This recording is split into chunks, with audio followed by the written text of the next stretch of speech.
ξενόγλωσσο μεταπτυχιακό ενεργειακές και περιβαλλοντικές εφαρμογές στη μικροπαλαιοντολογία,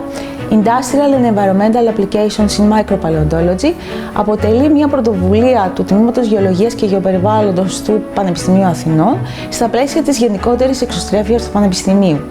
Απευθύνεται σε φοιτητές που ενδιαφέρονται για τους τομείς της μικροπαλαιοντολογίας και της βιοστρωματογραφίας, εστιάζοντας στον κλάδο των μικροαπολιθωμάτων που αποτελεί βασική παράμετρο των βιογεωχημικών κύκλων, καθώς και σημαντικό πυρήνα της έρευνας και εκμετάλλευσης υδρογοναθράκων. Επίσης, εστιάζει στην πράσινη ανάπτυξη, στην περιβαλλοντική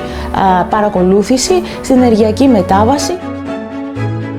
Στο σύγχρονο περιβάλλον, το ακαδημαϊκό περιβάλλον και σε εθνικό αλλά και σε διεθνές επίπεδο, το μεταπτυχιακό αυτό αποτελεί μοναδική περίπτωση, καθώς ανάλογα μεταπτυχιακά έχουν ήδη ατονίσει σε ευρωπαϊκό περιβάλλον, ενώ οι ανάγκες σε τέτοιου είδους ειδικότητες, ιδίως στον τομέα της έρευνας και εκμετάλλευσης υδρογοναθράκων, παραμένουν σταθερά αυξημένες. Προστίθενται βεβαίως και οι ανάγκες όσον αφορά την ενεργειακή μετάβαση και την πράσινη ανάπτυξη. Οι εγκαταστάσεις στις οποίες το μεταπτυχιακό θα υλοποιηθεί είναι ιδιαίτερα επαρκείς και έχει ληφθεί ιδιαίτερη μέρημνα από το Τμήμα Γεωλογίας και Γεωπεριβάλλοντος, έτσι ώστε να έχουμε υπερπλήρη στόλο μικροσκοπίων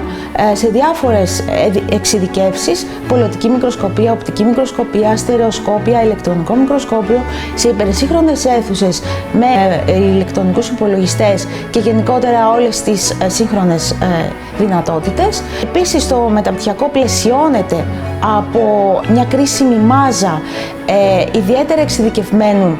ακαδημαϊκού προσωπικού από το τμήμα μας, αλλά και από ένα πλήθος διεθνών συνεργατών και από τον ακαδημαϊκό αλλά και από τον βιομηχανικό χώρο, οι οποίοι θα πλαισιώσουν την προσπάθεια αυτή. Οι υπόλοιπες εγκαταστάσεις έχουν να κάνουν με την συλλογή βιβλίων και σπάνιων εργασιών, την οποία διαθέτει ο τομέας μας, αλλά και το Εργαστήριο Ιστορικής Γεωλογίας και Βιοεπιστημών,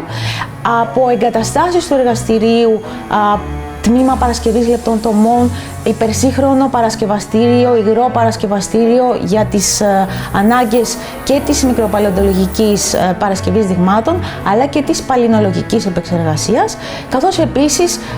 και διαθέσιμες δυνατότητες στη βιβλιοθήκη της Σχολής Αισθητικών Επιστημών και υπερσύγχρονες αίθουσες ηλεκτρονικών υπολογιστών του Τμήματος Γεωλογίας και Γεωπεριβάλλοντος, αλλά και φυσικά